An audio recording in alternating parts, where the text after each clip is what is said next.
Welcome to Let's Talk Meshing Tutorial Tuesday, where we show you how to use a feature in just a couple of minutes. In today's video, we're going to show you how you can break periodic connections.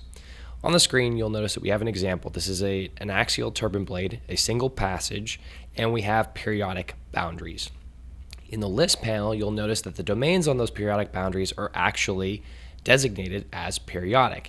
And what that means is that they are point and face matched, and any changes I make to one will be immediately reflected in the other, so they'll remain point and face matched. For example, if I go ahead and update the number of points on this connector to refine it, you'll notice that the domain is refined, and if I rotate around to look at the periodic copy, that domain has also been updated as well.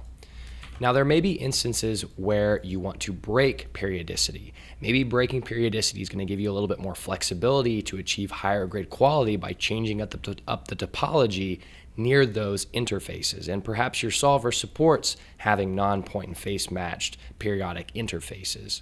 So the way to do that is you can go ahead and select the domains that are periodic and go to Edit, Break Periodic, click that, and you'll notice in the list panel, those domains are no longer periodic, and any changes you make to one aren't necessarily going to be reflected in the opposing domains on the other interface.